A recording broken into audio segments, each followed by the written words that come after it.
Rama, do you want to start us off? Shall I get started? Yeah. Okay. Okay. On behalf of the ISB and the organization committee, I'm very, very excited to welcome you all to the fourth and the final session of this 2021 virtual conference. My name is Rama Balakrishnan. I'm one of the organizers of the 2021 virtual conference. I work at Genentech in South San Francisco in California. We have a very exciting session planned for you today, but before we get to the session, I would like to take a moment to reflect on the 2021 virtual conference series journey.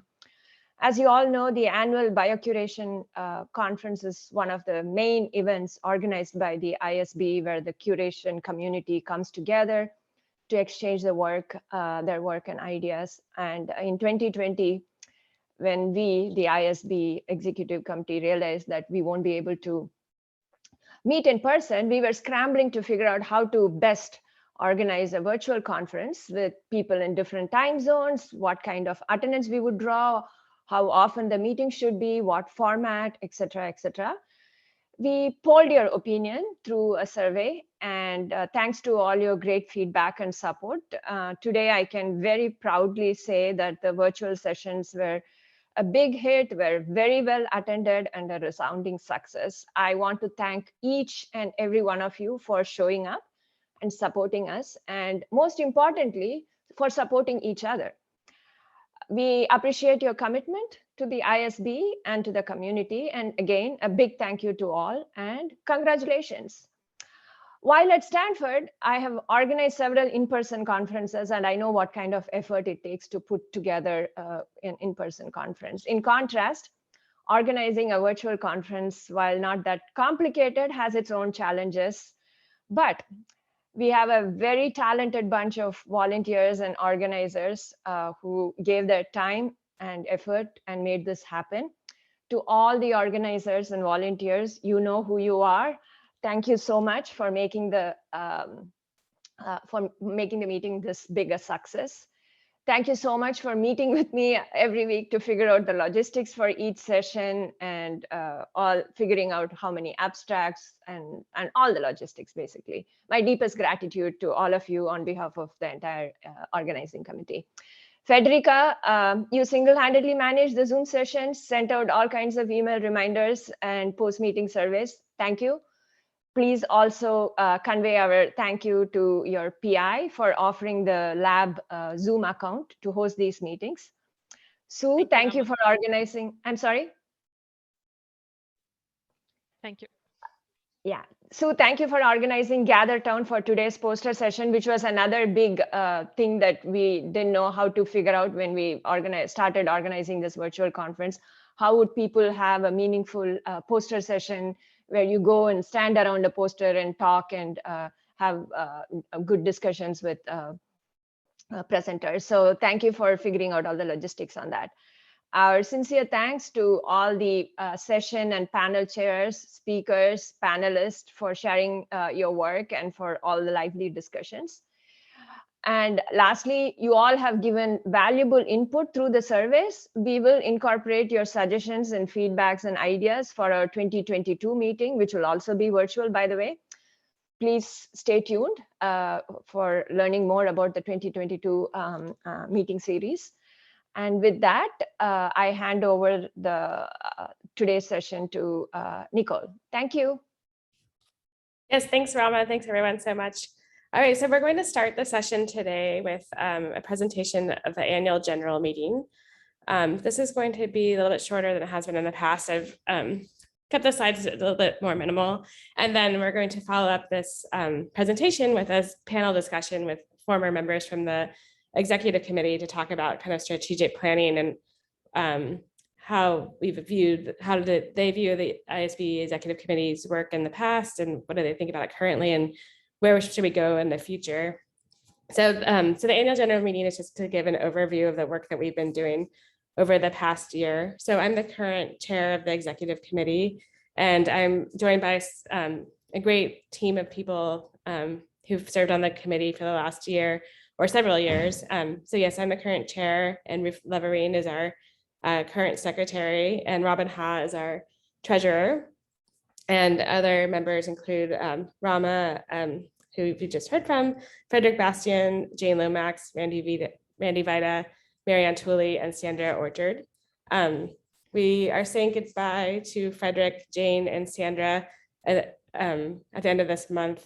The new committee has been elected and will be formed starting on November 1st. And I want to say a big thank you, especially to Sandra, who served for 2 terms, and her 6-year tenure with the committee is coming up to an end, and she's served as treasurer and as chair of the committee. So she's made a great contribution to the executive committee, and we appreciate your service.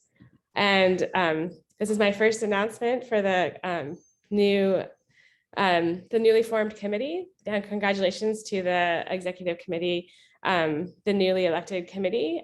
So like I said, 4 of them, four spots were up for re-election, and Marianne Tooley has been re-elected to serve a 2nd term.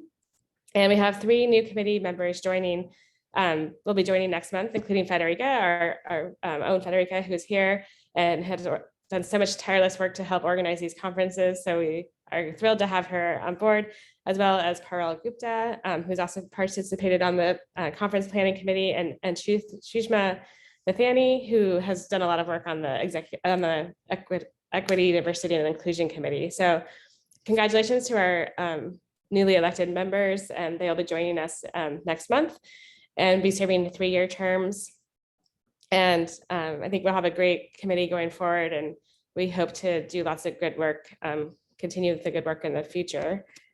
So what does the ISB EC do? So the executive committee, like you just saw, is composed of 9 members. And our goals are to promote the work of biocurators and the work that we do in this field. And the professional society is a place where we can foster communications and connections amongst the members of the society. So we have formal memberships in the society, but also anybody in the community is welcome to participate in most of our activities. And we have our website that has a lot of content and information. And one of our goals is really to promote best practices of biocuration amongst our members and our community members. So yeah, the ISB has been a formal society for, I think this is the 12th year. It was founded in 2009, and we collect membership dues from our members.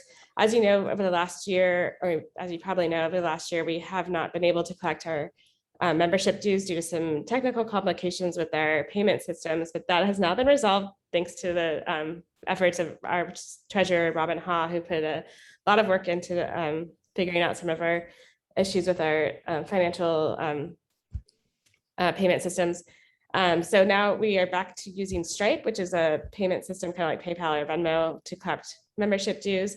All the members over the last year had been given a free extension, but you may start receiving emails again that the dues are being collected.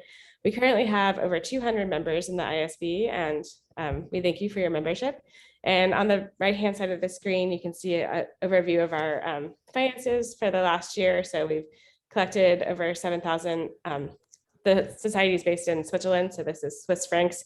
We've collected over 7,000 francs in fees, and some of our expenditures include sponsorships, and then we have some administrative fees, and we have to pay taxes every year.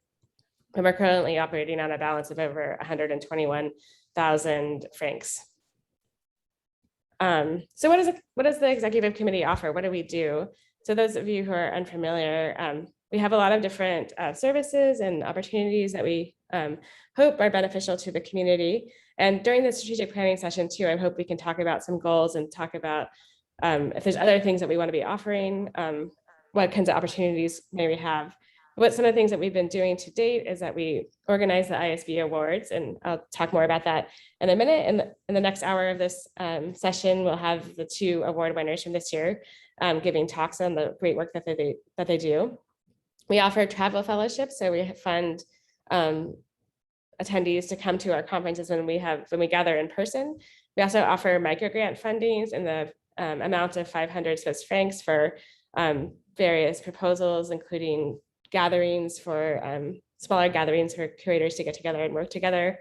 We offer exchange fellowships. So if somebody wants to visit another group and learn some new techniques or workflows, we offer funding to pay for someone to go to travel to another lab and meet in person.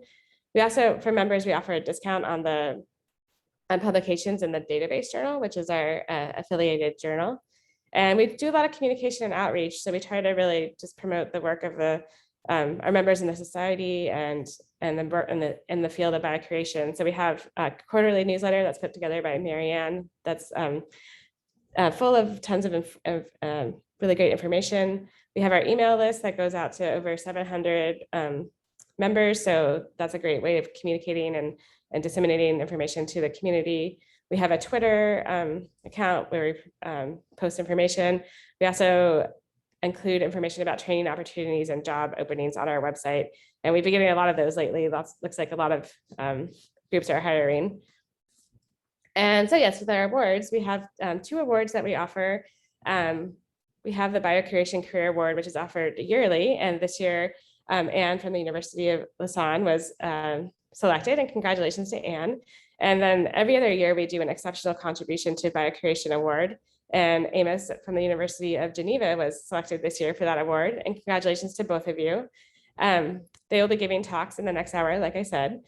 Also, what comes with the award is a gift. And I don't believe that you've been formally informed of your gifts yet, but Anne, Frederick was the organizer for the award committee this year, and he selected some very nice gifts for both of you.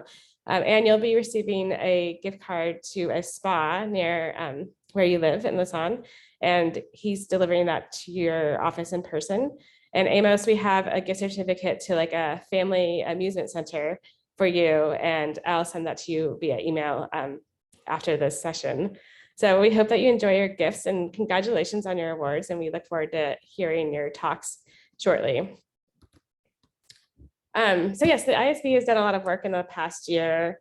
We have a lot of different subcommittees that are focused on specific areas. So just a bit of an overview of some of the work that we've done. So we have the Outreach and Training Committee with Randy as the chair. And this is the group that organizes things like the newsletter and all the communications. And we've done a lot of work on restructuring the website, making sure the content in there is up to date, working with external groups like for training opportunities and such. We have the IT Infrastructure Committee, which is a really critical role on the executive committee. This group is responsible for making sure our back end of the website is working properly, our membership system is set up properly, our payment system, all the technical things that we need to tend to. We have the Fellowships and Awards Committee. Frederick was the chair this year, and this group is responsible for organizing we have an awards subcommittee. So these folks listed here, Megan, Dan, Donna, Susan, and Jana, were responsible for selecting our award winners, Anne and Amos this year. And this group is is responsible for organizing the awards nominating committee, and organizing any fellowships that are granted to our members. And then a really important role is the Conference Coordination Committee, and huge thank you to Rama and Sue for co-chairing this committee. This is even though we did the conference virtually this year, it's still a lot of work to put on these types of events, and without them, it wouldn't have been possible. Federico was a huge player in this too, and helped greatly with a lot of the work that we did. And thanks to Peter and Sandra as well for your help with organizing this virtual session over this year. The EDI is the Equity, Diversity, and Inclusion Committee. This was formed as an outcome of the 2019 conference in Cambridge.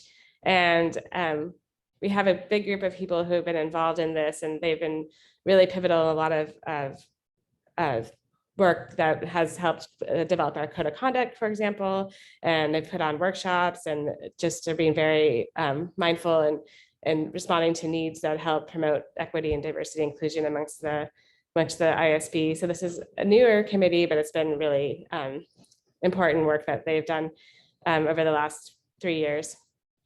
And our election committee, we just found out the results of the election, which I just announced earlier, and Pedro Fay was our election officer, and we think our election nominating committee, Christina, Moni, Leonore, Lawrence, and Val for their contributions. So we have external members who participate in this committee, and this is a very important role to help make sure our elections are done fairly and accurately. So yes, thank you all to all your contributions that we've had from our various community members. It's been really helpful to have all this involvement from our community. And over the last year, the EDI committee puts together a survey to kind of find out the status of Biocuration, how people feel about their career, if there's, and also to look for opportunities if there's anything that the executive committee or the ISB as a whole can do to help just promote our field or promote the work that we're doing. So we sent the survey out. It was open for quite a long time over the last year, and we had over 130 respondents, which is really great. It's a really big response rate for this type of survey. I posted the entire data set. All the results are available on our website if you go to this link here. And I just kind of summarized some of the highlights from the survey for this last year, which I'll share with you here. So we have 130 respondents. The majority of respondents were women. And interestingly, the majority of respondents had been in the field for over 10 years. So 62% had been in the field for over 10 years, which kind of speaks to, I think it speaks highly of the field. There's a lot of longevity and people are staying. So it's kind of a stable job. It makes me think people probably are enjoying the work that they do, that they haven't decided to change into other careers. We asked about salary range, and about half of people make between 50 and 100K a year, and this is in US dollars. Inquiring about the flexibility of the work environment. I think this is one of the big draws that draws people to a career in biocuration is having some flexibility and how the hours that they work or their schedules. And so 62% of people said they have a flexible work schedule where they have to work during regular business hours, but they're able to flex their time as needed. And then 30% said they're actually able to choose their own working hours, which makes allows for a lot of flexibility and probably satisfaction. And then we asked several questions about kind of job satisfaction on a scale of 1 to 5. So these numbers below show the number of respondents that gave either 4 or 5 stars. So to me, this means that people are generally very satisfied. So 84% gave either 4 or 5 stars, saying that they were satisfied with their job overall, which is really very positive, I think. Just over half of people said that they're happy with their career progression. So this seems like maybe an opportunity that somehow we could think about ways that we could help people with their career progression. Almost 80% said they're happy with their work environment, which seems very positive. And then just over 60% said they're satisfied or very satisfied with how they're evaluated in terms of their success. So we asked about if people have been promoted during their career, and just under half of them said they had. So I think this is kind of interesting data that maybe an opportunity for thinking about how people could how we could better promote people progressing through their careers and being promoted. And then in terms of kinds of scholarly outputs and leadership opportunities that people have. So most of us are reported that we do write papers and publish manuscripts. Majority of people responded to that they lead projects. About half of the respondents said that they manage staff or have people directly reporting to them. And then less than half, so only about 40% are involved in the actual grant writing process. So there might be more of a divide between the people who are the biocurators and those who are the PIs. And then looking at the scholarly products that are being produced as outcomes of our work, the majority of people responded that curated data sets are one of the products that they are producing, which is expected in a biocuration career. Only about 40% said that they publish papers, which is, I think, a little lower than I would expect. And then, small numbers reported that they give talks or write abstracts, develop software or write software and code. So it's kind of interesting to see some of the products and some of the work that's coming out of the kind of career path that we're taking. So yes, those are the survey results. We'll surely do another survey in this next year, so keep an eye out for that. And then also in the next year, we will obviously continue to have our annual conferences. This is a very important piece for the society and a great way for us to be able to network and communicate and share our work. So due to COVID and the Delta variant, we were tentatively planning to host a conference in India next year, or was meant to be, and this year in 2021. We delayed it to 2022, but due to all the uncertainty with COVID and the vaccination rates and the Delta variant, we decided that we should postpone the India conference for yet another year to 2023. So we're planning to do another virtual session like this next year. We'll probably do a series of sessions just like we did this year. And then Sandra and Ruth from the ISB Executive Committee, along with some other colleagues of theirs, have offered to do a regional meeting in the United Kingdom in May 2022. And the date hasn't been set for that yet, but if you're in England or in Europe, that'll be an opportunity for you to attend in person, and more details about that will be coming out probably later this year or in the new year. And we also want to do a call for hosts for regional meetings in other areas. So if anybody is interested in hosting a regional meeting like in the United States or in Asia or Australia or South America or Africa, please do let us know. We've reached out to a few people so far and haven't found any takers yet, but if someone's interested in hosting a regional meeting in your area, that would be, we would be definitely open to supporting that. So with that, that wraps up my annual general meeting, but I am going to now turn it over to our panel, and I'll just briefly introduce our panel speakers. I sent out an email yesterday with some short bios about them. So if you want to learn more about their backgrounds, please refer to that email. Or so let me just briefly introduce them, and then we'll start our discussion. I also want to invite everybody to join in too. So feel free to ask questions in the chat or the Q&A or on Slack, or also just unmute yourself and feel free to ask questions and make this more of kind of a discussion. So first, our first panelist will be Mike Cherry from Stanford University. And Mike served on the executive committee and was the chair for some time. So he's one of our past EC members that we welcome to speak with us today. We have Pascale Gaudet as well, who served as the chair on the ISB executive committee, and she is from Swiss Bioinformatics. And Moni Munoz-Torres, who's my colleague at the University of Colorado, and also a former secretary and chair for the ISB. And Andrew Su from the Scripps Research Institute in San Diego. And Andrew and I served on the executive committee together, overlapped for a couple of years, and Andrew was very valuable to us with his expertise in IT. So with that, I'm going to stop sharing my screen and turn over the questions to our panelists. So I have a number of questions that I wanted to ask them about and for us to think about together. So we can go in any order that we have everyone speak in any order that we prefer. But so yeah, my first question is, so just reflecting back, when you were on the ISB executive committee, what were some of the goals that you hoped to achieve? So why don't we just start with Mike, since that was the order I had everybody in the slides. Thank you. Hi, well, welcome to, thank you for inviting me. And I think a lot of the things I think about or was thinking about are pretty much what you covered on your slides. So I think you've given us all a good introduction to the kind of things that the society should be doing. I mean, I see the society as, you know, fostering the careers and really the community of biocurators. And so my idea for the society was how to promote that better, how to facilitate those interactions to happen. And of course, I mean, the major thing actually since 2005, since before the society was sort of official, we've had meetings at various places. And you know, they've even that very first meeting, I think it was in Asilomar. I mean, there must have been 150 people there.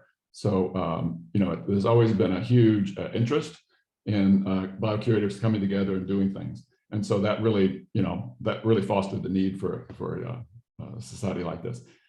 You know, so it's really the networking, that's where the meetings get. But, you know, I really like the fact that there's now these awards, you know, and so the recognition is so much of an important part. I mean, I think you mentioned in your numbers that, you know, the people that give only what 15% give presentations, a small number involved in writing papers and things like that. And, with any career, you really, it's important for people to be recognized for what they do really well. And that's sort of a shame that those numbers aren't higher. That's maybe a different question that can be addressed by the executive committee or the members in total. But this learning between groups, I think is so important, and that happens at the meeting. So we're sort of missing that, unfortunately. But then the last thing is not only within the community is trying to somehow foster the appreciation for the biocuration within the funding agencies and with the scientists. I think that's really still lacking for, so many people don't really understand how good the data is because of the biocuration. And without data being this good, you can't do, much of the research that they feel is needed. And annotations, without annotations, you can't do AI, right? Because you need some truth to decide things. And that's unfortunately something that's happening lately, that people say, oh, we don't need biocurators, it's just AI.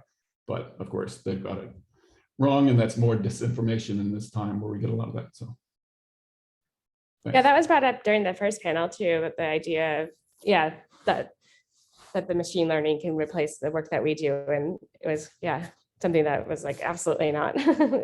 We can only train the machines as well as we can train them, and we're still the ones that are the experts. So that's a great point. Moni, do you want to go next? You're next on my screen.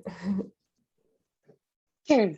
Thank you, Nicole. This feels like such a family reunion. I'm getting over the shock. So when I was still part of the executive committee, I think I had 3 things in mind. Mike mentioned some of them already. I thought about planting this seed of change towards a more inclusive and diverse ISB, and developing and implementing a code of professional conduct. And I proposed, and unfortunately it failed to thrive at the time. And now look at where we are. We don't, we have, there's not only a code of professional conduct, but there's also a whole committee dedicated to equity, diversity, and inclusion. And obviously a lot of thought goes into how we plan the conference, and how the hosting institutions are communicated with, and how the attendees receive the information. And I know that we have yet a lot to learn, but I think we've come a long way, and I'm very happy to see where things have gone.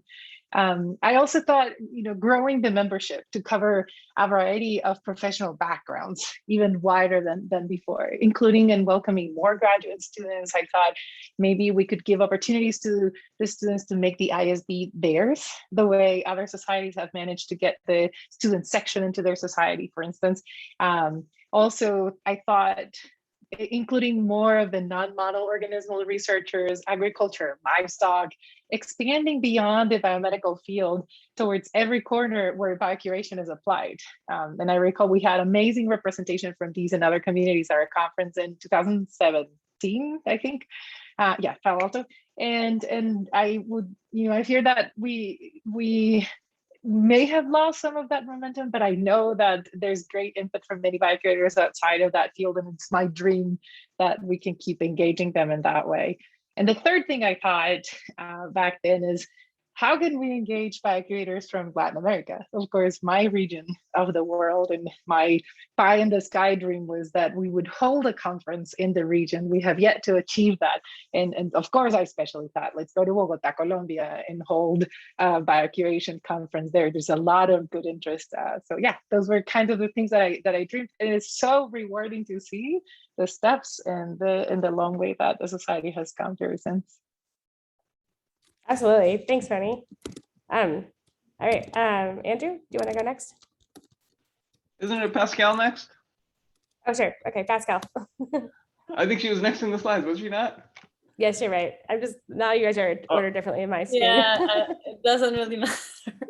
Well, yeah, thanks also for inviting me. It's very nice to see everybody again. Hopefully we'll see each other soon, like we always say.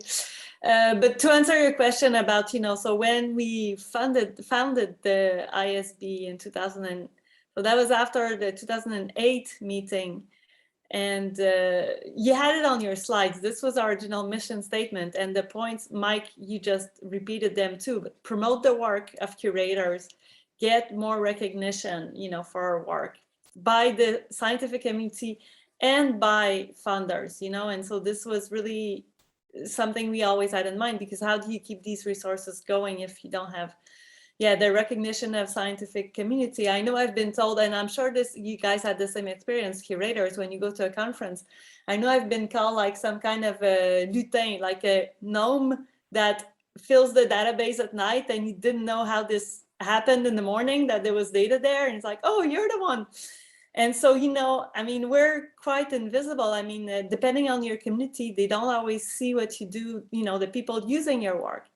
And so we wanted to not only connect the whole group, like to be stronger as a group, but also, interact more with the research community. Maybe we haven't done this quite a lot. And then, like Mike said, about fostering connection, the conferences that were already in place, but they got more formal, more regular, and more diverse also, in terms of, it used like it happened 2-3 times in the US, and then we started to alternate to go to Europe, to go. So that was helping expand a little bit. And the other thing that wasn't mentioned, but in terms of like just touching on what you said, Nicole, about the survey, and this is very interesting, that people don't publish a lot. Like, we negotiated this connection with database, and actually with Amos, we had even tried to start a different biocuration journal back in 2008-9, but then database was starting, and so we didn't know what was the best thing to do, and so we had them change a little bit their, title. So that's why it says the Journal of Database and Biocuration.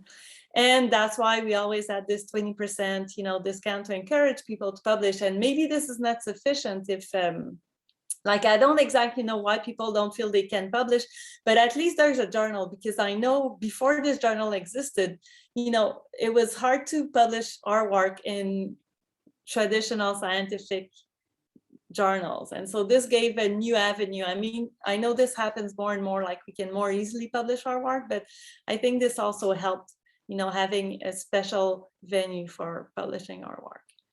And so I think, just to say another thing is, you guys, this is another question, but you guys are doing great work continuing this mission and this vision. Yeah.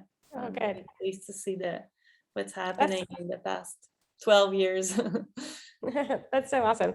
That's so interesting to hear about some of this history, actually, because I joined the ISB probably in 2010 or 2011, but yeah, I didn't know about some of this like background of how the committee, how the society is actually formed and the connection with database and such. So it's really interesting to learn that. Other people probably don't know all of these details as well, that weren't there from the beginning, like some of you were. So thanks for sharing that. Sure. Andrew, do you want to go next? Yeah, wow, it's tough to follow Pascale. Pascale obviously gets to talk about the great vision at the very inception of this society, and I think that's fantastic. During sort of when I was on the EC, I think there was 2 main areas of focus that I really wanted to look at, and one is the one you alluded to, Nicole, just in terms of our IT infrastructure. It's one of those things that it just needs continuing support, and I had efforts to try to get it to be more sustainable, but it's one of those things that you always just got to keep going, and I'm pleased that there's a whole IT subcommittee now that manages that, because that is a substantial responsibility. The other thing that I really that sort of grew out of that experience and sort of what I observed on the EC was trying to push the EC to also essentially pay for professional support for the EC. I think the EC is composed of volunteers, and everybody has very busy lives, professionally and otherwise. And so what I saw was that a lot of EC activity was devoted to very micro administrative things, and not able to sort of step up and sort of think about the society as a whole and our field as a whole. So I did push to sort of use some of the funds to hire professional staff to help keep the EC organized and allow the EC to think about bigger visionary things. Those were my emphases. Yeah, that's great. Yeah, we did have the administrative support for a long time, and unfortunately, our administrative person, Cookie, had to step down due to conflicts with her other job. So at the moment, we actually don't have any administrative support, and maybe that's something we should revisit again, because I do agree with you. I feel like acting as the chair, there is a lot of kind of administrative things that end up having to get done. And that's kind of also why I wanted to do this panel too, because I feel like over the last year, we had some technical issues with our payment system and kind of a lot of little administrative behind the scenes things. And I feel like this was my first year as chair, and I felt like my focus ended up being more on trying to get the more kind of administrative side of things kind of going and moving forward. But I'm hoping that in this next year, we'll have the opportunity to kind of think more about our strategic goals and maybe implement some new programs or efforts that will be beneficial to the society. So those are really good points. So my next question was thinking about where things are now. What do we think that are the most important efforts?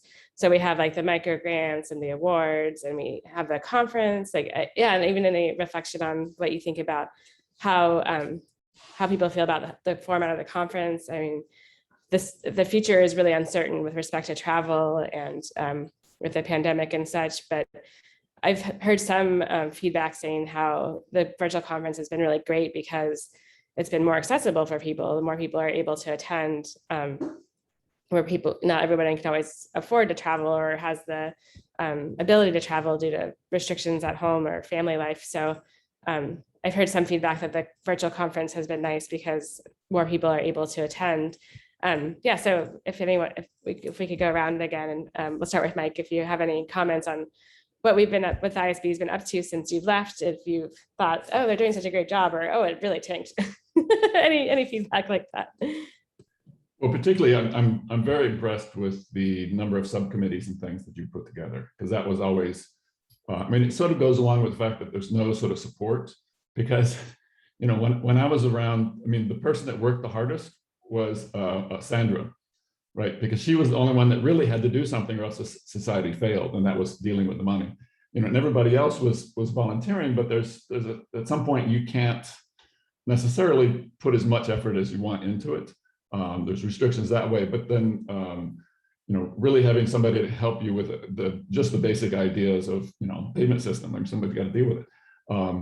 I really think the micro grants are greatly underutilized. The micro grants are there, so you guys, the EC is doing it, but somehow promoting that more.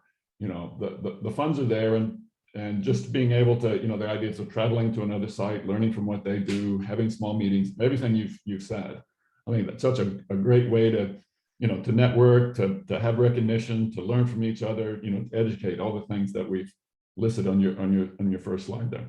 And in a way, I sort of wish there were more awards or given more often, because it's such a large group and it's so important, and the people are really, this is an important career, obviously, but that recognition of people is so important as well.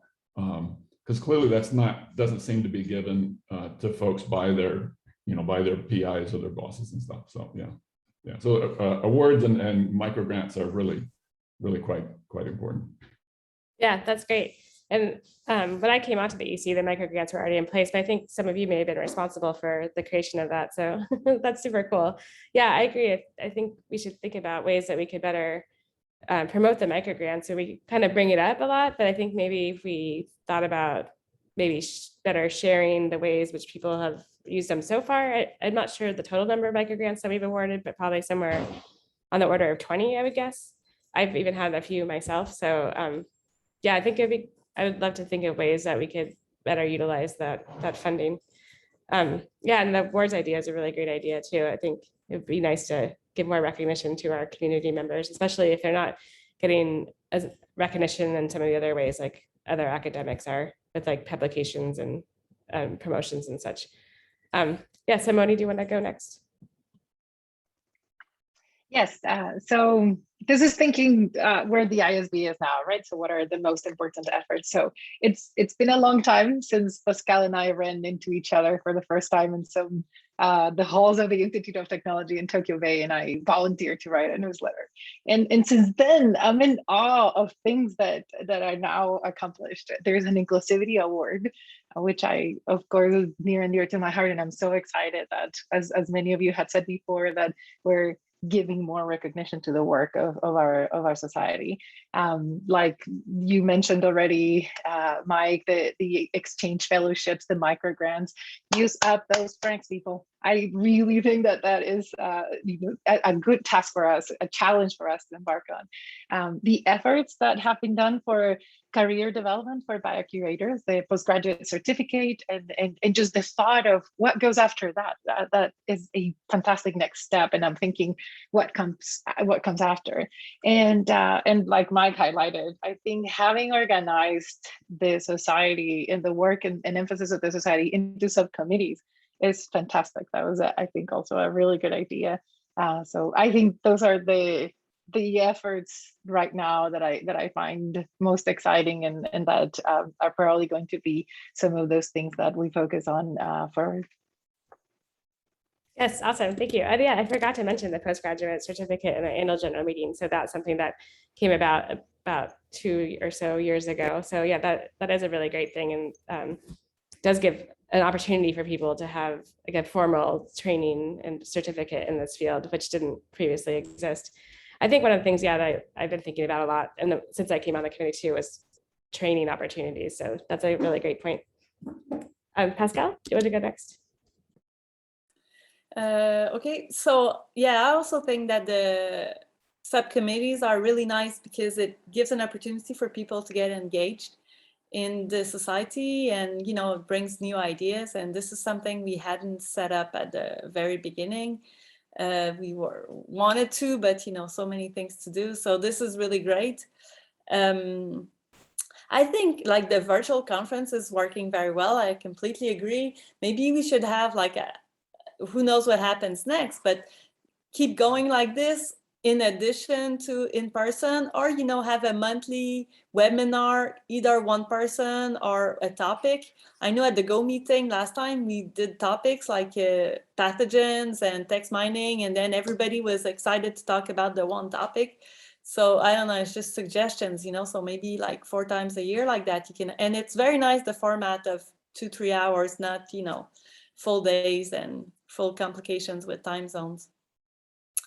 And yeah, with the micro grants, I know this is something from the beginning. We always had a hard time spending the money. I mean, at first we didn't have a lot of money, and then like we didn't want to hire anybody. I know we had endless discussions about, can we hire somebody to help? And then some people didn't agree. Some people, then we didn't know how much we could spend and what would be a good salary, how many hours we need. Anyway, so you know what I mean? Like this was just endless discussions. And so I agree, like, and this probably also didn't help with the PayPal situation. Maybe we weren't organized enough before, and it's necessary to have help when you need. So that's one aspect, is I think it's important you guys can free up some time to do the actual work. And then I was wondering, for the micro grant, I was always wondering if we shouldn't have at least once a year a slightly bigger grant, or maybe in the people that were not able to present their work and so on, can you find out what it is that they would need, and could the society help? And maybe it's not financial, but if it's financial, maybe there's a way to give a little bit more, because 20 grants over 8 years, it's not that much. I think we can certainly afford a few more, or once a year a bigger one. I don't know, I'm just making random suggestions. Yeah, I thought that too, and as Moni posted in the in the chat, let's spend up those francs. I agree. I think we, as you can see from our financial report, we have quite a bit of money in the bank account right now, and that is due to membership fees, and then a lot of it came from just profit from the conferences. So so I guess there's some some part of us that should be, we don't know where the future is going to go, and if we'll ever have conference profit again. But for the short term, we don't really have any expenses besides we currently don't have it. We're not paying anybody, and we have our taxes that we have to pay. But I do like the idea of having a bigger grant. I've thought about that before too. So yeah, maybe in the next round of questions, we can think about how we might want to do something like that. But yeah, so Andrew, do you want to comment on where things are now? I have almost nothing to add. I think all the other panelists have hit it, and I think all the activities are that the EC does. I mean, or the society does. I think are really valuable. You know, the things that were popping off my head, just to echo what Mike said. You know, the awards I do think are important. It's not only recognizing people, but it also is a way to push out visibility for our society, because when people get it, people talk about it and then say, oh, biocuration, what's that? So I think that's really valuable. Totally agree with the focus on EDI and that EDI subcommittee. Totally agree that the subcommittees themselves, the existence of them, is a really great way to engage the community. So I think that has been a fantastic new development. Anyway, I could go on and on, but I mean, I think it's really just echoing all the other points that the other panelists made. That's great. Yeah, so with that being said, so it sounds like a few things came out that are maybe highest priority, what maybe we could be doing going forward. So it sounds like maybe offering more awards is a good idea to think about how to do that. I also seem like a lot of people have talked a lot about networking and outreach. Do you think we're sufficiently promoting networking? Is there anything else that we could do to better do this? And yeah, so my final question was kind of just, what do we think we should be focusing on going forward? And also in the last, we have about 11 minutes left, if we could think about maybe concrete ways that we could do this. With regard to the awards too, we've talked about this on the EDI committee. Do we like the way that awards are currently structured? So right now we have people are allowed to, anybody's allowed to nominate someone, but there's no self-nominations. And then we have an award committee who chooses the award winners. And there currently hasn't really been any kind of former structure for the way that the award committee functions. They kind of get to decide on their own. And we've been choosing different people from the community to participate on the awards committee. We usually try to do kind of a call for volunteers, but if we don't get enough people volunteering, then we kind of go out and ask people. And I think with respect to like the EDI considerations too, I feel like since I've been on the committee, that oftentimes we end up kind of asking the same people to volunteer on these subcommittees, and it's because we only know who we know, right? So unfortunately, I'm not going to go ask somebody from like South America because I don't know very many people there that are biocurators. So so sometimes I worry that we're not forming diverse enough committees, but then we only know the people that we know, and we're only based in so many places. So, so yeah, so those are some things that I've been thinking about. But yeah, Mike, do you want to speak to ways that we could, the efforts we should be focusing on going forward, or ways that we could implement them? Just one comment about the funds of the society. So those funds may seem like they're huge, but they actually help the next meeting get started, because you don't have funds to make a meeting until you have registrations and stuff. So it's you need some amount to buffer that. Well, I guess just thinking about it, so the first thing is always to encourage people on this call and those that are part of the society in general to be involved with this, with these various subcommittees. You don't have to be part of the EC to be on any of these things, right?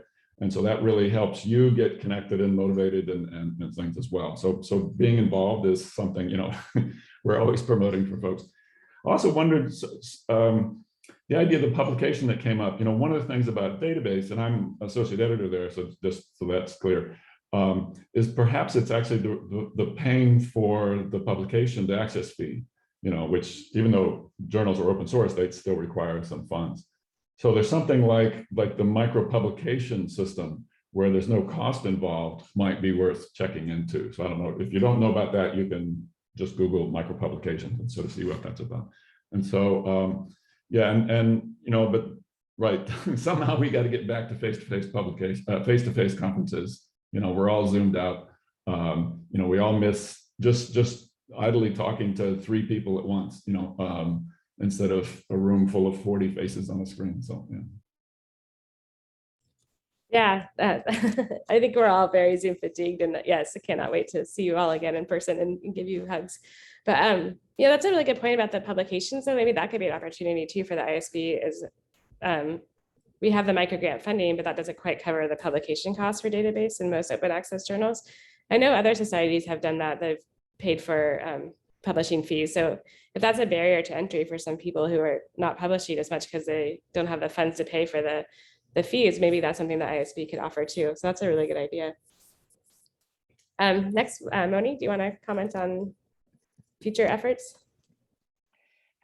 Cheers. Of course, I was wondering if Andrew wants to go first, because I know you have a hard stop at the top of the hour. Okay.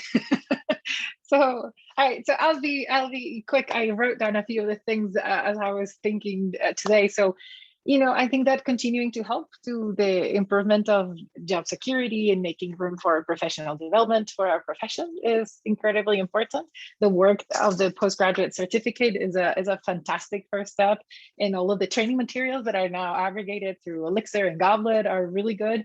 And I'm wondering, how do we work to not only grow the database of training materials, but also promote how our user base and anybody who's interested engage with these materials. So I think that that's a good thing to look forward to.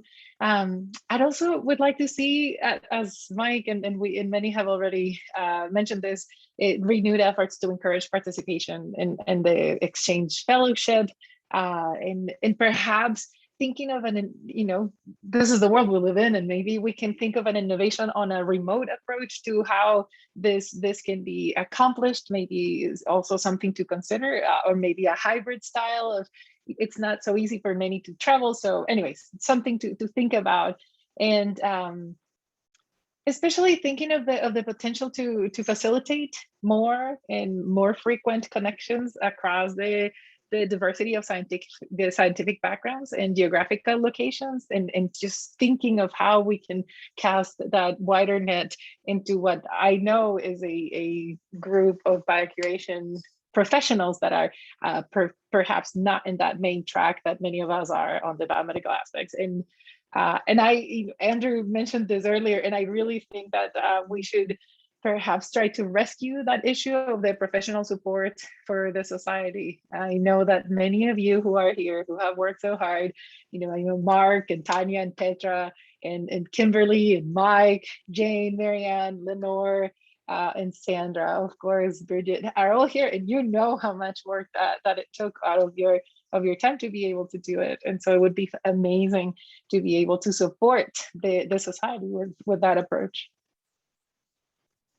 Yeah, absolutely. I agree. I think that's something we'll definitely revisit. I love the idea of the training materials too, and that's something that I'd love to do.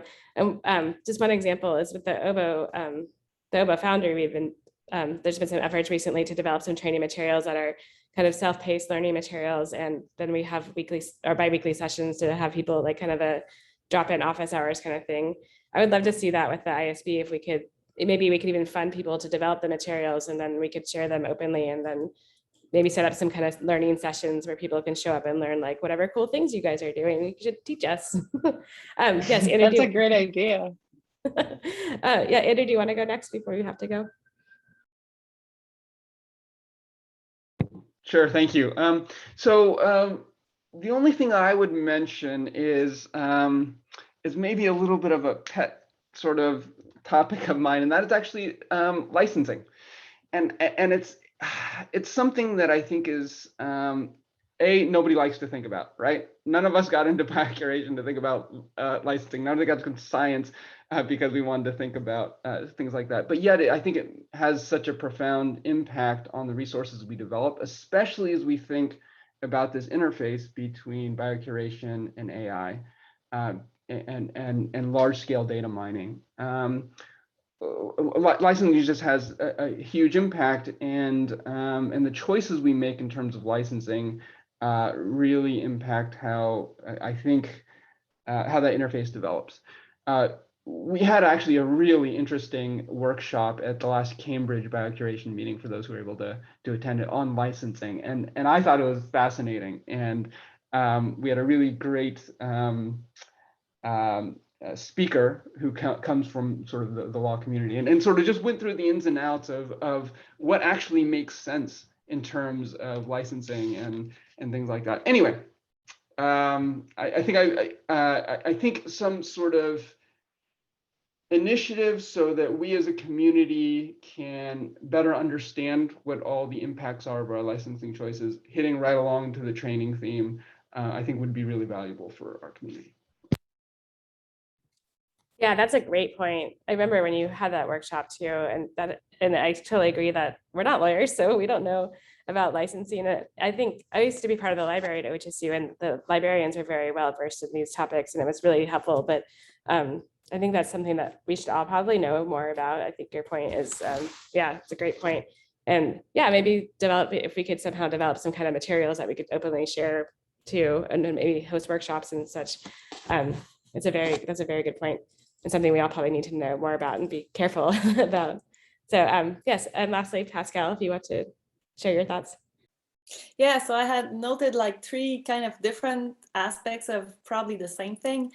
One is you know, the current and like ongoing funding crisis, right? And so this touches on licensing, but like I think now it's like for the mods, it's quite complicated. I mean, these happen all the time, these waves, and so maybe one answer is to know how to license. Another thing is, do we have a vision, or, you know, maybe we should have a workshop on this. Where is biocuration in 10, 20 years? You know, like, where is science? What's our role? You know, so can we see that evolve instead of following the research?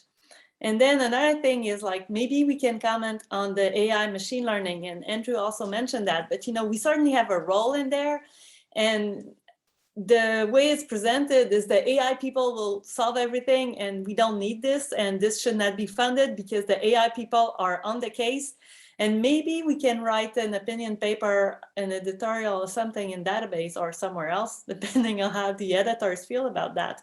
But, you know, the Biocurator's perspective on AI ML approaches, and, you know, yeah, like what we know about it and how we feel it cannot exist without seeding data that we provide. And then, you know, maybe like a conversation, you know, with some AI machine learning leaders. Like, I think it might be another good community to reach out to. So. Oh, that's a great suggestion. Yeah, I love the idea of writing an editorial paper. I think it'd be really great, even just as the ISB community in general, if we could put more papers out together. So that's something I think is a great idea. And yeah, this idea with the AI and machine learning, how the idea of how we still do need the biocurators, and we are doing this foundational work that, you know, feeds into their work. I think, yeah, fostering collaborations and opportunities with them sounds really great. This has been such a great conversation. I feel like this is just like my head's spinning with like different ideas and things about thinking about what we can do over the next year. And we are finishing exactly on time, which is pretty amazing. So thank you all so much for coming. This panel discussion has been really enlightening and super fun. I hope it's been interesting for you all too. And yeah, with that, we'll conclude the first hour of the virtual session. And thank you again for coming and for your great thoughts. I'll be writing up a summary of this and posting it in a blog post. And so I'll share all of this with everybody in the next upcoming month or two.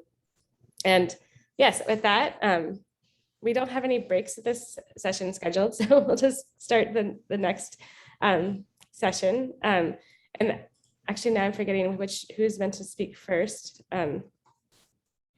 Is it Amos? Are you going first? Oh, you're muted. Oh, yes, sorry, I was muted. Yeah, whatever you want. I mean, it's like you want. Amos was first on the original agenda. Okay, perfect. Well, let's have Amos go then. So yeah, so with that, thanks to the panel discussion for the panel participants, and I'd like to introduce Amos, who will be giving his award talk, talking about 40 years of biocuration. So yes, with that, please take it away, Amos. Thank you so much. Thank you very much. I mean, so I guess you see my slides. If you don't, somebody shot at me. And I mean, I will start first with a slide about something which was discussed now in details, during this panel session. So founding of the society in February 2009.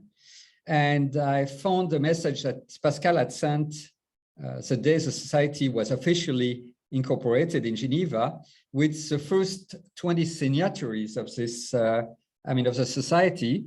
And I did a bit of curation to try to see who is still in the field. And it's nice to see that out of those 20 people, 16 are still doing something with knowledge.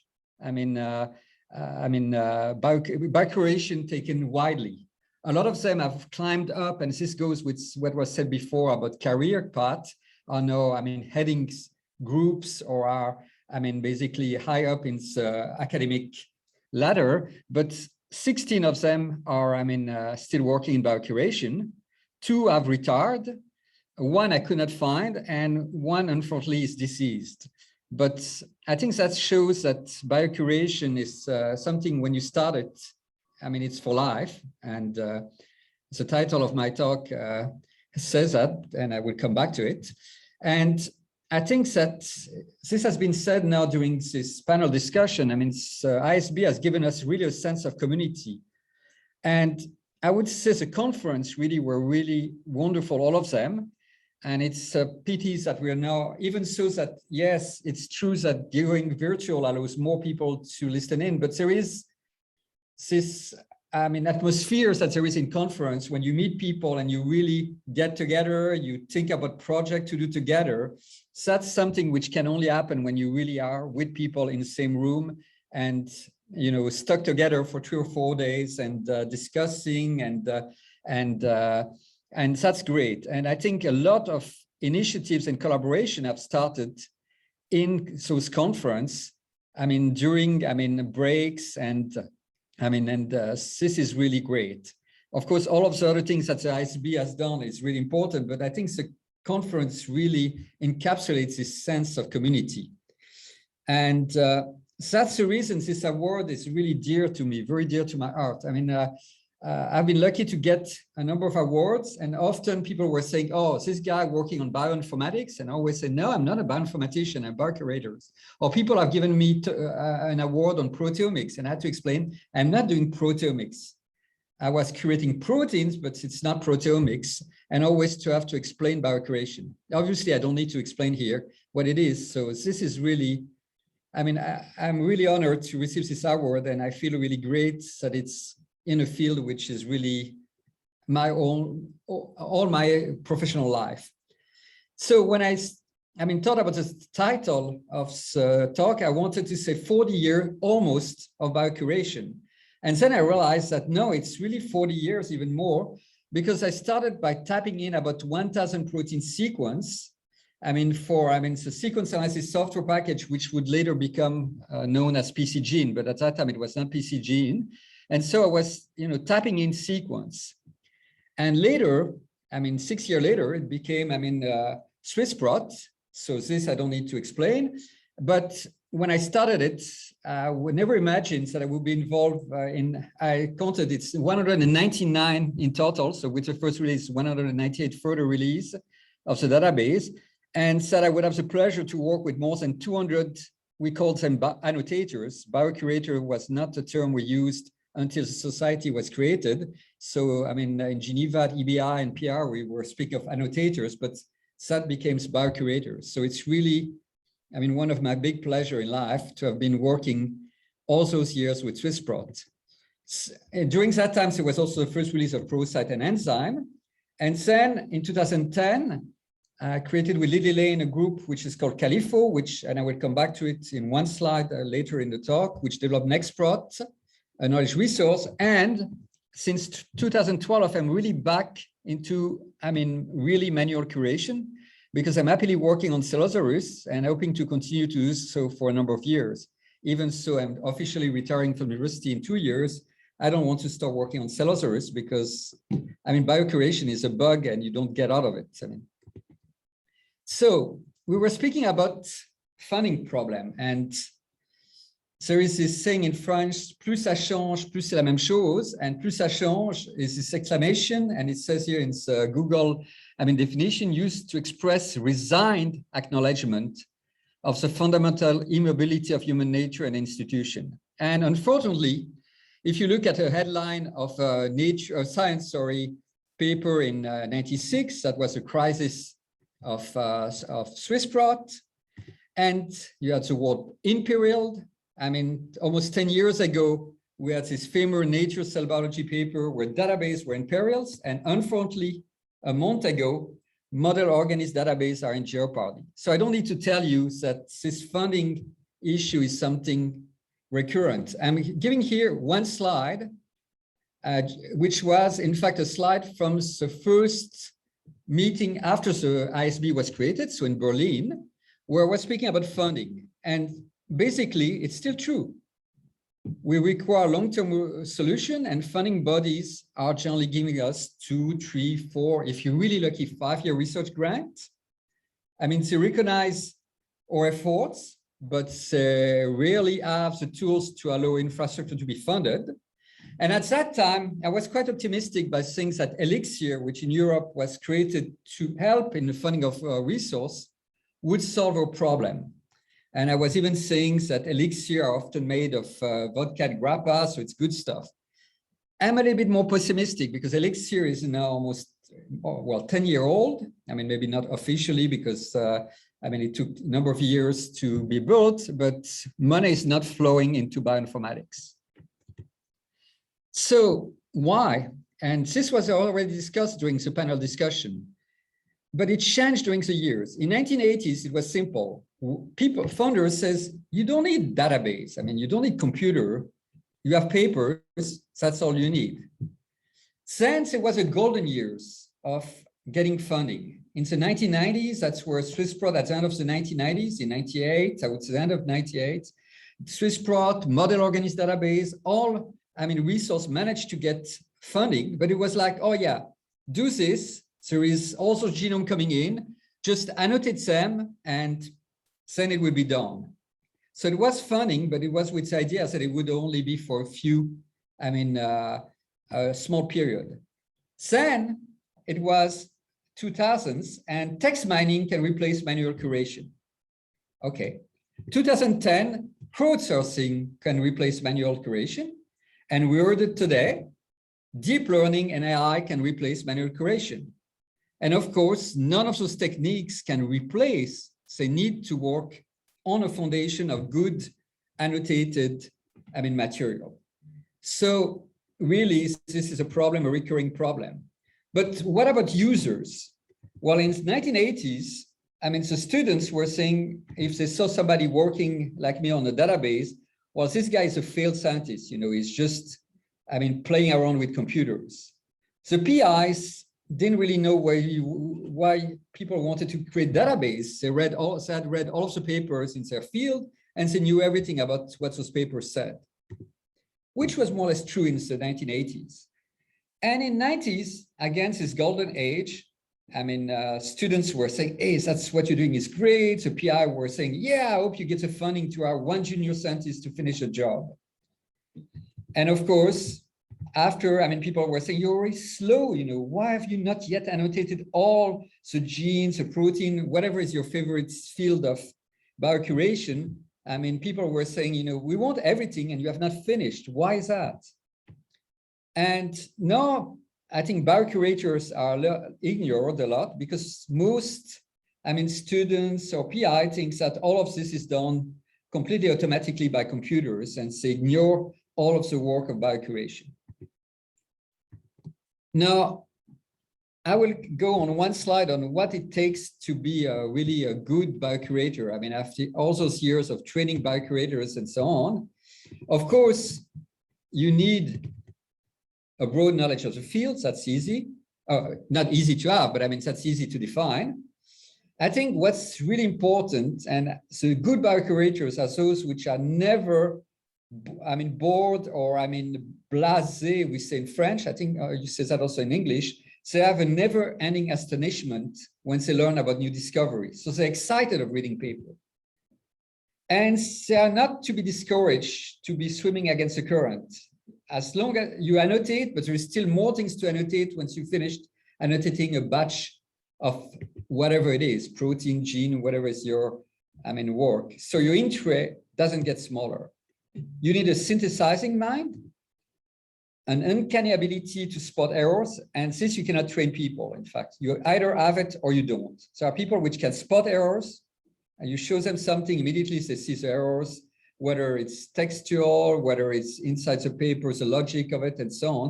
And you can try to, do something, but you usually don't manage to do it. You need a samurai drive toward perfection and an autistic attention to details. After having written those two last things, I tried to find something with samurai and autistic, and I found that there is a t-shirt saying I'm an autistic samurai. So we could have this with the logo of the ISB, basically. Because that's, I think, one of the mantra to be a good annotator is really to be almost autistic and really have this samurai drive. Okay, so here again, I'm putting a slide that I gave during the meeting in 2009 in Berlin, which itself was, basically recapitulating what was written in the journal Briefing in Bioinformatics in 2004. So it's something which is 17-year-old, but it's still true. Of those 6 observations. I'm not going to read them. Just going to pass to it, but those 6 observations, I think, are still valid. And I think all of the biocurators which are listening to this talk know this. But it's basically something which is part of our life. So the fact that life scientists do not comply with nomenclature guidelines, standardization, it's still true.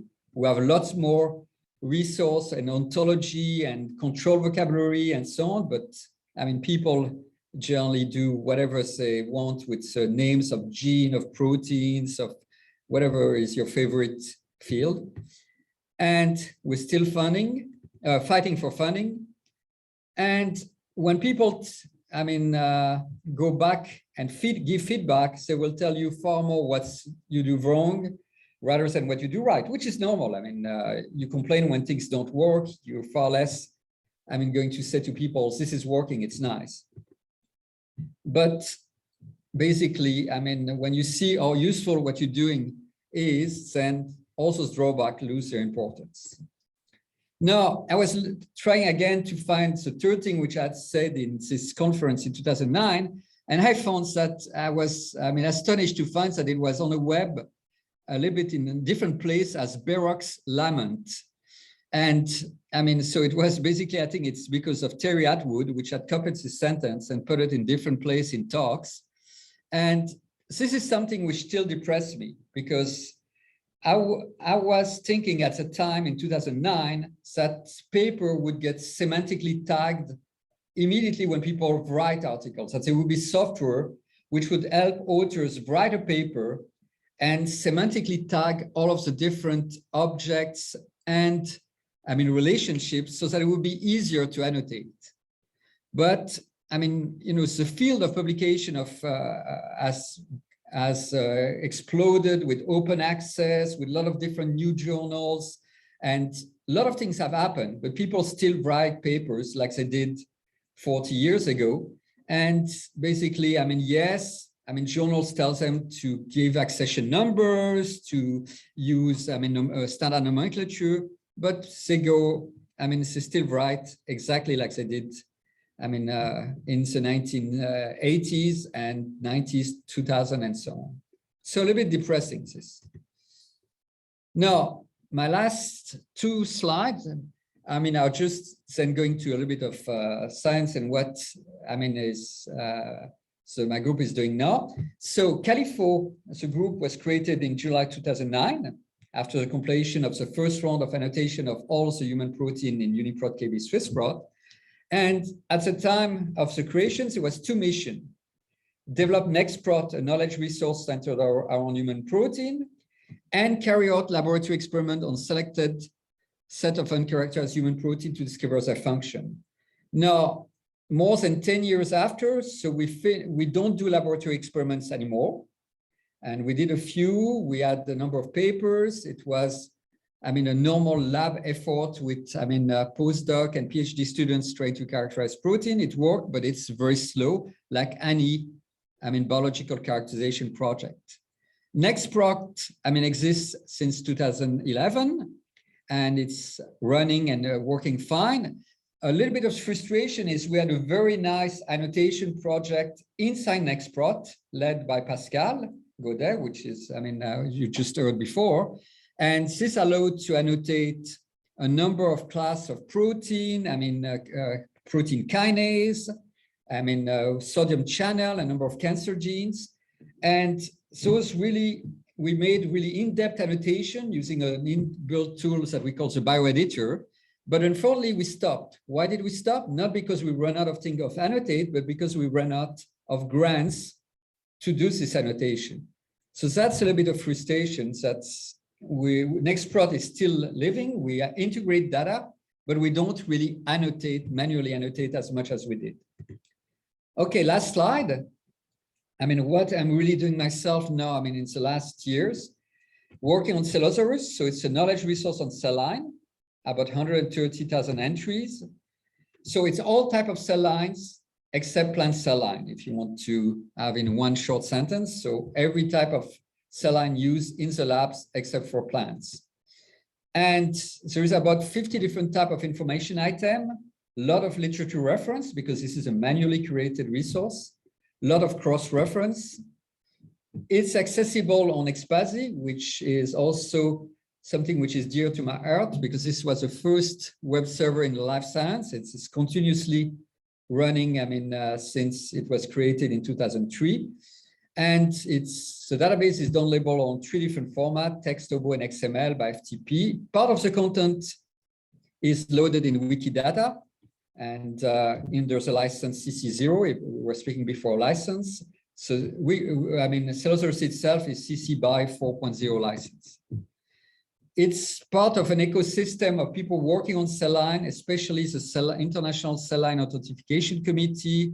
It collaborates with the Human Pluripotent Stem Cell Registry and other cell line resource and collection.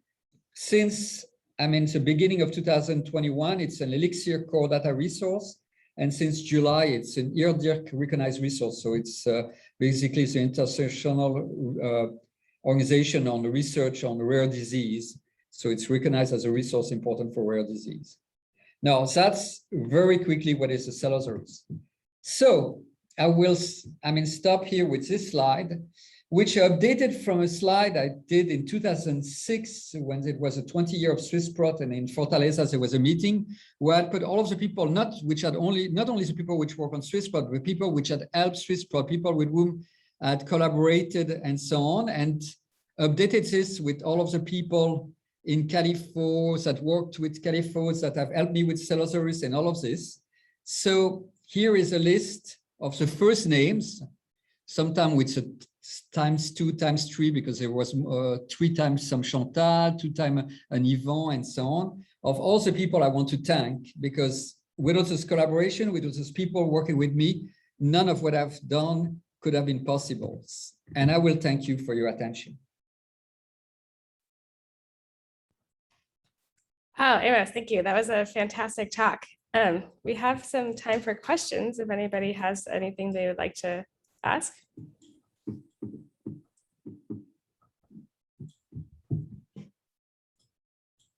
There's a lot of comments in the chat. I think a lot of your comments resonated a lot with everybody. So we have a question from Mike Livstone. Do you make an effort to distinguish between the same cell line obtained from 2 different sources? No, not if it's basically supposed to be the same cell line based on STR profiling. I won't go into the details, but if it's supposed to be the same cell line, even so there will be some small variation, since there is one entry, but the different sources are described. Great. Any other questions?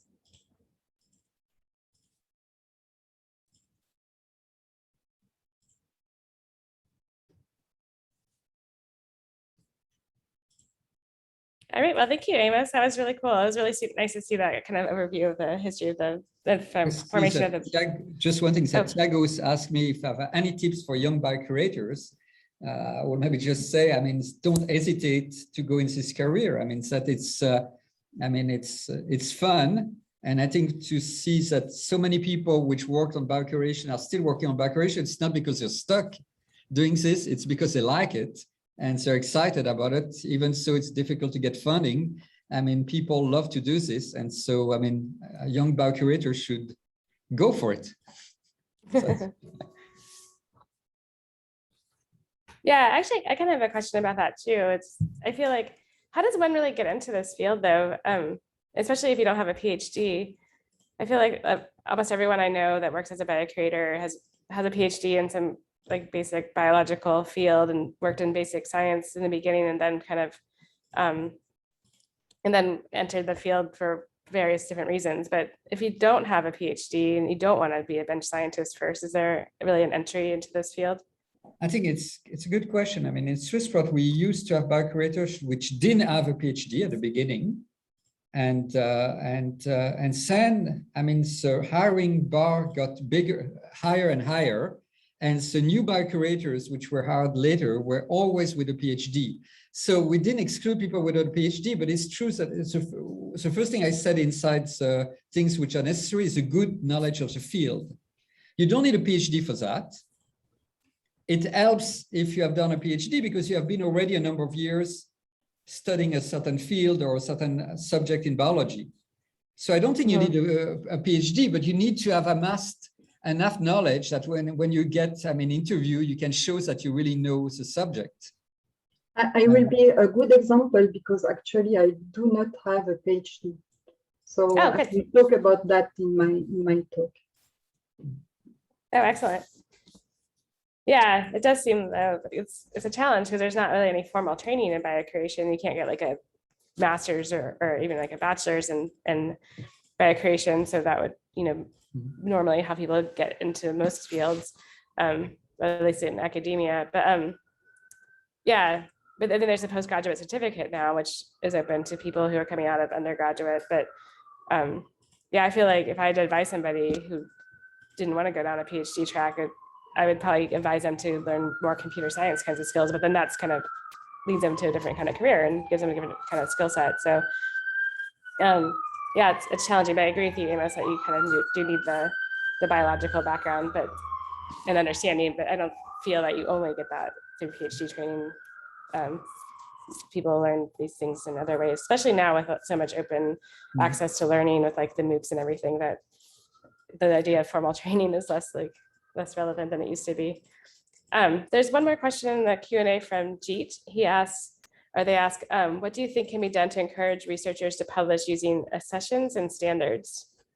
Great well, question. Journals are trying. I mean, the resource identification initiative is telling people to at least put, for example, which antibody, which cell line. I mean, papers are generally good at telling people to put accession numbers of their sequence. So it is happening, but I mean, people are really good at escaping those rules, and the journals are less and less good at catching those things. I mean, journals are all in pressure of publishing the maximum number of articles to maximize their profits, most of them, and they're doing a really bad job of doing this type of checks. I mean, and I know that now for cell lines, because I've discussed with a number of journal editors and they tell me, and so, you know, people from Elsevier or elsewhere, oh, we don't have the money to do this and so on. Come on, you were asking people to pay for, you know, a few $900 or $1,000 to pay the article. You could spend at least $100 to have somebody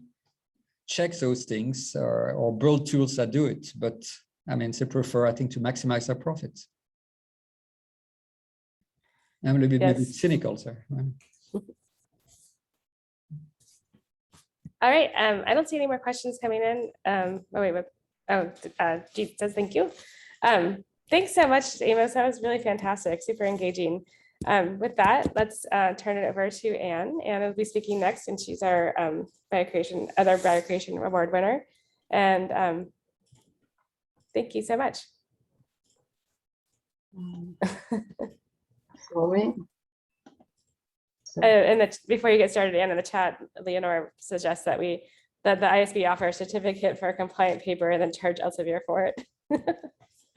We'll put that in our ideas for the future. A lot. Yes, and yes, please, Anne, we welcome you to give your talk on a journey in biocuration. Thank you so much. Thank you. So first, thank you for attending this presentation, and thanks to the ISB committee for giving me this award. It was a real surprise, but also a pleasure. And here it's also an opportunity for me to thank Amos, who was the first one who hired me as a biocurator so many years ago, and making possible this journey in biocuration. So once again, thank you, Amos, and congratulations for your award. Also, as an introduction to my presentation, I would like to say that actually I do not like to be personally highlighted. And that is the case of some other curators that I know. We prefer to work behind the scene. And so this presentation is dedicated to them, and especially to some of the Swiss biocurators at Geneva. So let's go ahead in this journey in biocuration. So, as for many current senior biocurators, it wasn't a straightforward trajectory for me doing biocuration. I have a Master of Science, not a PhD, and about 20% of the curators are in this situation if we consider the survey conducted in 2017 by the ISB. And so today I'm proud to represent this minority of the biocuration community. I have been working for years on biological data, first on various projects, then in the industry doing data mining on proteomics data. And now, since more than 10 years, I'm sharing my time between two groups of the Swiss Institute of Bioinformatics, the Vitality group led by Marc Iberson, and the BG group led by Marc Robinson-Réchavy and Frédéric Bastien. So, and now what I do. At the Vitality group, I'm doing literature search for various projects, but also chemical data curation. Previously for the Swiss Lipid Database, a SIB resource for knowledge of lipid and their biology. And now, since recently this year, I'm also doing chemical data curation for Metanetics, a project managed by Marco Pani. And Metanetics is a repository of genome-scale metabolic networks and biochemical pathways.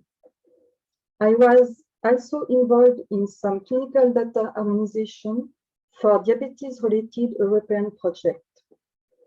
And currently as well, I'm working on the project of drug repurposing, the ADEX project.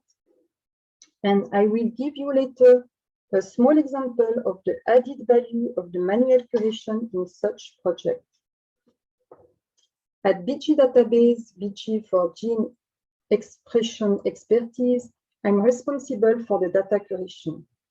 BG is an integrated, curated expression atlas, and BG is also a SIB resource. I will develop further about BG database, and especially about my job of curating homology relationships between animal organs. But here it's just to say that there are many aspects of data curation at BG. The curation of gene expression data, and I say the curation of anatomical homology relationships. And all of that involves the creation and updates of developmental and life stage ontology, and also the use and sometimes the improvement of the Huberon ontology, the integrated cross-species ontology covering anatomical structures in animals.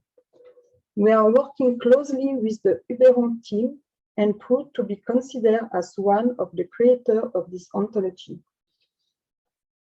So let's see in more details how we do the homology relationship curation work at BG. And this work is maybe more original to present than the one about the annotation of expression data, and I hope that you will enjoy this presentation. So first, a brief introduction to BG. BG is a database for retrieval and comparison of gene expression patterns across multiple animal species. It provides an intuitive answer to the question, where is a gene expressed and when, regarding the developmental stage and the evolutionary context. BG is exclusively based on curated LC wild-type expression data. That means no data from gene knockouts, treatment, or disease. And so we can provide a comparable reference base of normal gene expression. So far, more than 50 species are present in BG. So, to allow the comparison of gene expression within and between species, we need to know how similar are the organs where the genes are expressed. And that means we want to capture the homology relationships of the anatomical structures, for example, the limbs, across species. And to do that, we combine the knowledge from textbooks of anatomy, development, and zoology with scientific literatures to sustain the evidences for homology relationships between animal organs. This is an iterative search of information through textbooks and search engines. We focus our work on the historical homology, which is the homology that is defined by common descent. You can find the definition of this concept of homology in the ontology, the ontology of homology-related concept developed by Julien Roux, a former BG team member.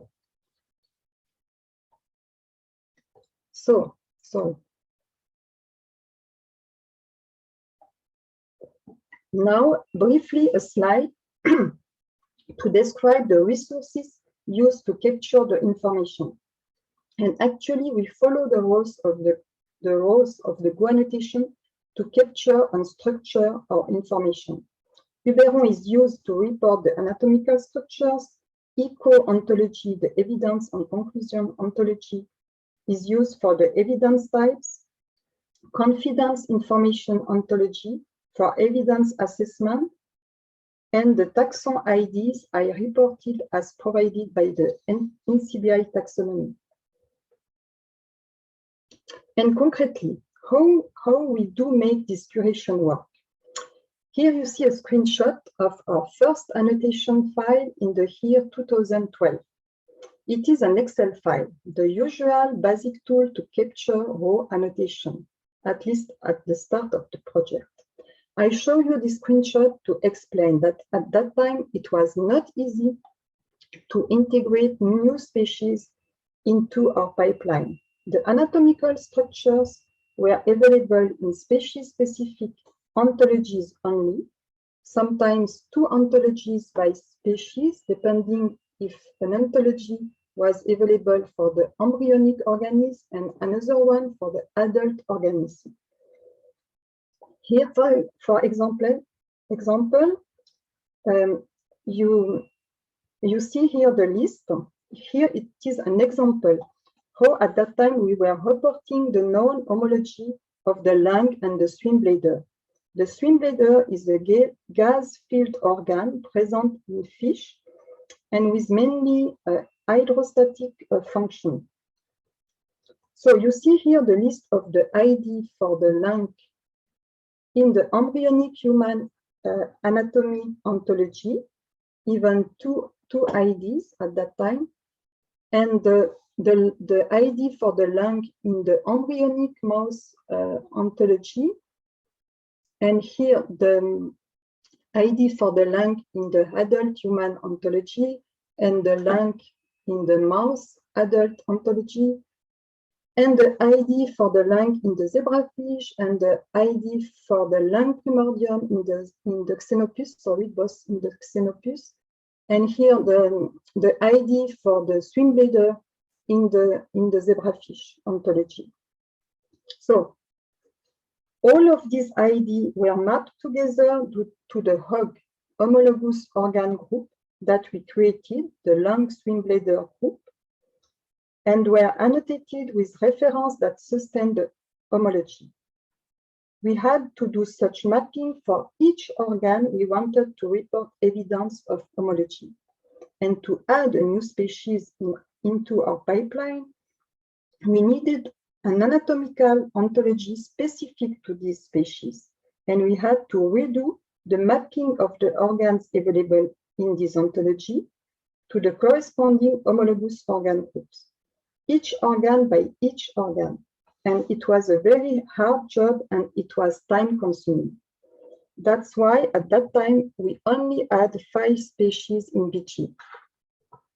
So we were in 2012, as said, and we were publishing our paper about the hogs limited to the vertebrates when the Uberon ontology was emerging in a much more scalable and structured way, and proposing so an integrated cross-species ontology covering anatomical structures in animals. So we then moved on Uberon, and we're happy to be part of the great synergy that allows now integration of anatomical data across species. So here you see a screenshot of our current annotation file with the same example with lung and swim bladder. It is much more easy to report these structures. A single Uberon ID for lung is enough, for example, and the same for the swim bladder. And so we can integrate data from new species into our pipeline. We are no more dependent on species-specific anatomical ontologies. And so we try to report the homology evidence for each Uberon class for which we have expression data in BG. And we track as much as possible any type of evidences inside a taxon. A reference can provide many evidences, each report by a separate line.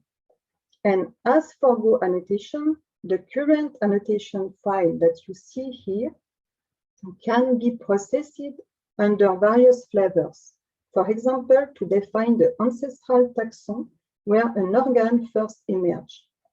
This curation work involved dealing with a lot of various information, from evolutionary developmental biology to paleontology and systematics and zoology, and even recently single-cell atlases. So this continuous work gives us sometimes the opportunity to help updating or improving resources. And here I will give you 2 examples of the request of new terms in Uberon and NCBI taxonomy. And these requests were necessary to allow our homology annotation work. So the first example, with the request of new term in Uberon. The story is that in 2014, a paper proposed that the notochord of the chordates, here represented in the amphioxus, is homologous to the axochord of the annelids.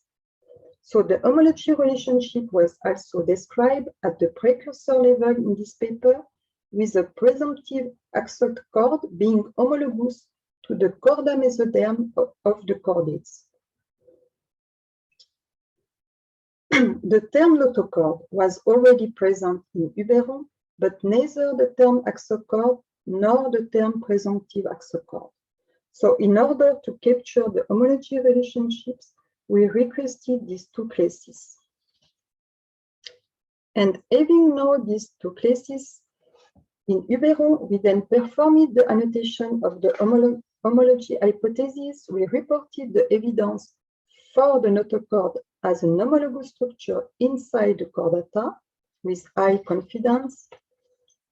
And similarly, we reported the evidence for respectively the axochord and the presumptive axochord as homologous structures inside the annelida with high confidence. And then we combined the Uberon classes to report the homology of the axochord and the notochord at the bilaterian level, with here a medium confidence. And we did the same with the presumptive structures, presumptive axochord and chorda mesoderm, annotated with medium confidence on bilateria. Now, as a more general remark, it appears also during our homology annotation work that many animal structures are homologous between tetrapods and lungfish, but not shared by coelacanths.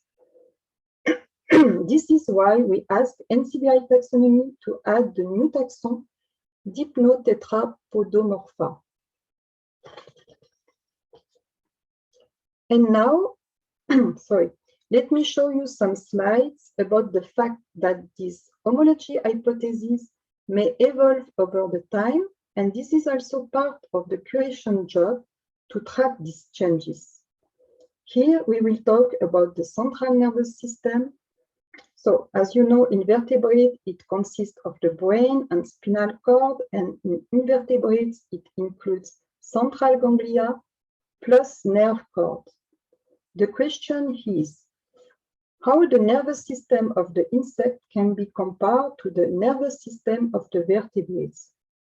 In 2008, it was debated if the CNS was present in the ancestor of the bilaterian, the Urbilateria. Then, in 2013, the focus was more on the presence of organizers at the base of the chordates, debating about a single origin in the bilaterian. The organizers are a group of cells with a key principle in developmental biology. They instruct adjacent cells into specific cell states.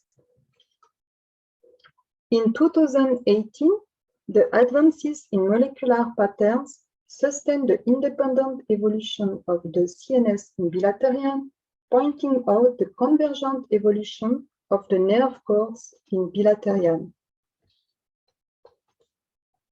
So this new hypothesis will define another type of homology, no more the historical homology, but instead the deep homology, which is a nomocracy, a sharing of regulatory gene expression patterns seen in disparate structures as a sign of parallel evolution. And now, in the most recent paper about the evolution of the nervous system, the question if the nervous system evolved once or twice is still uncertain. So now, how to report all this information? Actually, and I said previously, the way we capture the information allows us to capture in details the information with the type of the evidence, like gene expression similarity evidence or phylogenetic distribution evidence, but also the contradiction. We can put a note in front of an evidence to say that the homology, the historical homology of the central nervous system is not supported in bilaterian, with a medium confidence on this information. And our homology annotation pipeline is publicly available on our GitHub with the raw annotation file and the generated flavors with simplification, and also a wiki that describes our annotation roles.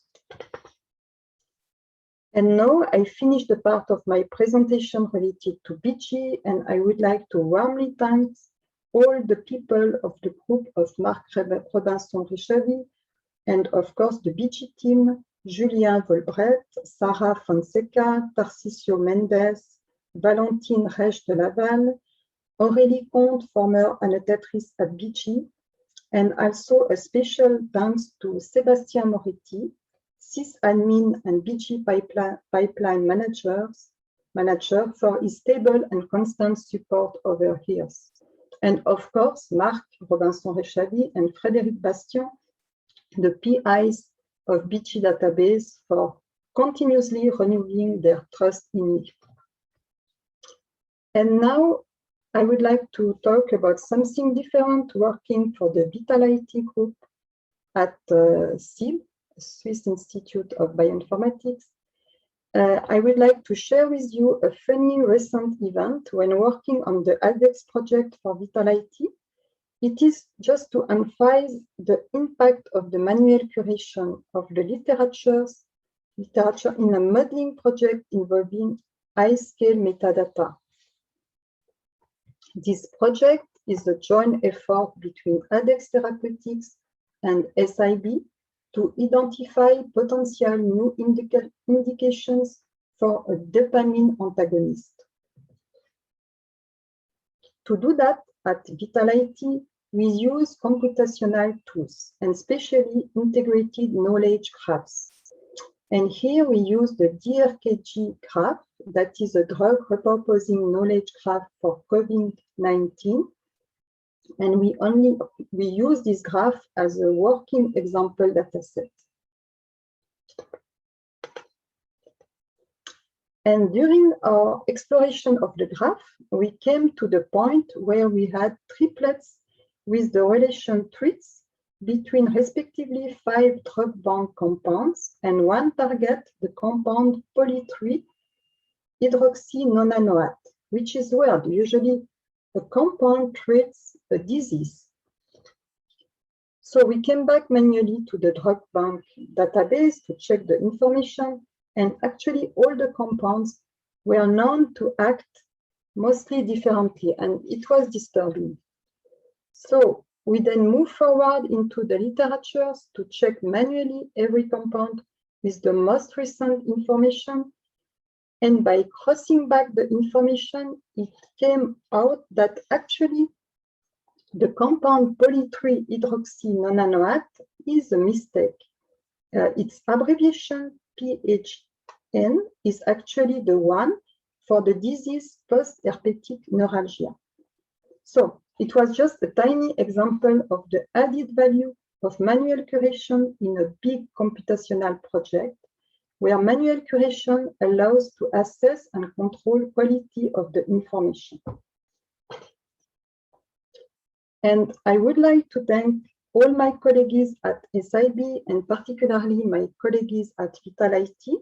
Of course, Marc Iberson, the director of Vitality, to always proposing me joining exciting projects. But I would like to mention also Ioannis Xenarios, the former director of Vitality, who proposed me to join the group in 2010, and I'm very grateful to him for that. And also thank you to Jérôme and Fred, with whom I'm currently working on the ADEX project. They are on the computational side of the project while I'm diving into the literatures, and they are very patient to explain me the complexity of their tasks.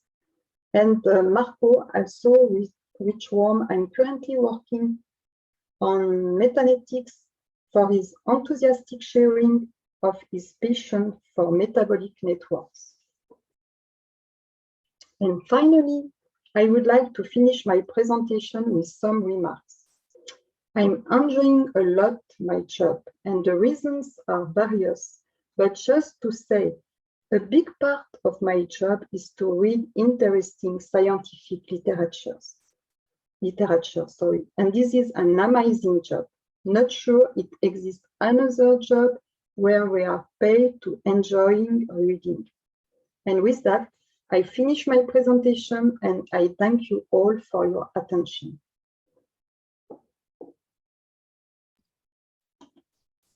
Wonderful. Thank you so much, Anne. That was a fantastic talk and a great overview of the work that you've been up to. I see that you understand that I'm not fluent in English, so I made an effort to talk. So. Oh, well, thank you so much. You did an excellent job. That's very impressive. Thank you. We have one question in the chat from Charlie. This drug bank treats relationship is says V-sus. Do they have a controlled, very suspect maybe? Do they have a controlled vocabulary for this? For the relationship, actually the information is reported by evidence type, and this is this evidence type that put a tag to the homology. I mean, if the homology is based on gene expression, for instance, or on the phylogenetic evidence, and so on. So it's the evidence we use from the eco ontology that tag the type of the homology. I hope it answered the question. Yeah, sounds good. There's a lot of comments saying thank you very much and very nice talk. Your work is quite varied. Thank you. Does anybody else have any other questions they want to ask? And feel free to unmute your microphone. Charlie has another question. Charlie, feel free to just ask it. Unmute your microphone and ask too if you prefer. No, you can't unmute. Okay, no problem. We'll wait. Okay, this is Yes. great. Yeah, I'll say it slow so you can understand it. The example for manual curation you gave, where you found this misannotated mesh term, I thought that was a really interesting example because this kind of acronym problem happens in all sorts of contexts across biocuration and also beyond. But because of the context that we're in, I think that there might be a non-manual solution to this sort of problem. One way to address it is to use sort of context disambiguation of acronyms. And it may be a shameless plug, but my group's been working on this sort of thing recently. Another alternate solution, which has nothing to do with disambiguation, would be to consider the ontology behind the terms that are being used. And so if you're worried about if you have some information about this drug bank treats relationship, like you know that the target of this should be a disease within the mesh hierarchy, perhaps you can use some kind of clever script that checks to make sure that your targets are part of this mesh tree hierarchy for diseases, which is the D hierarchy instead of coming from the C hierarchy. And I know it was a good example. Manual curation is very important, and yeah, but also being smart about using semi-automated approaches, I think, is something we all have to consider too. Sure. And for this example, for instance, it's one example taken from billion of triplets we have in this project, and that the developers that pointed out this mistake, because actually, as you said, it wasn't normal that compounds were treating another compounds. So we have script that detect this mistake, but we wanted to correct this mistake, and it was possible actually. And maybe I can add one more thing, that when we do these sort of things, the manual approach can sort of inform automated approaches when we gain wisdom as curators about systematic issues in data annotation. Yeah, so thanks for the talk. It's really wonderful. Thank you. Thank you all.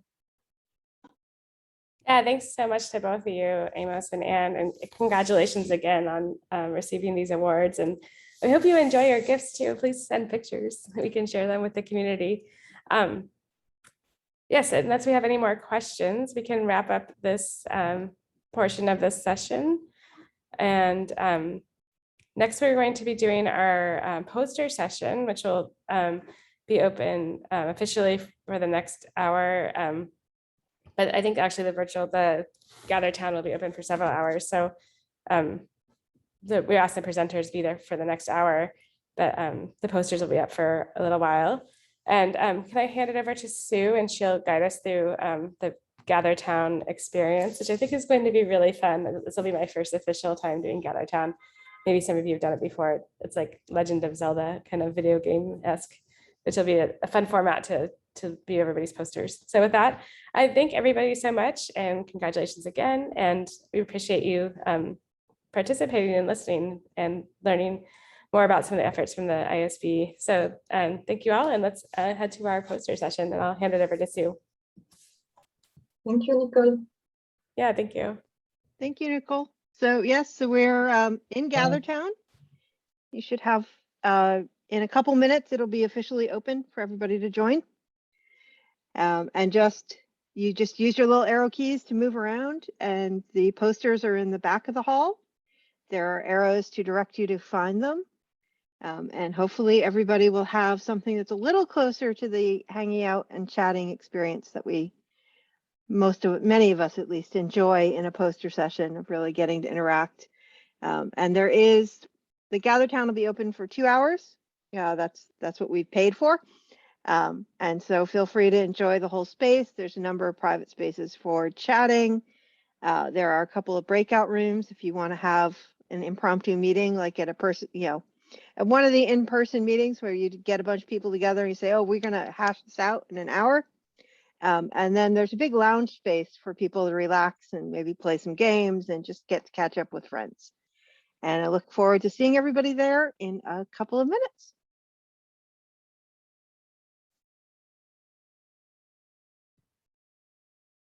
Thanks, Sue. All right, let's see you in the next room.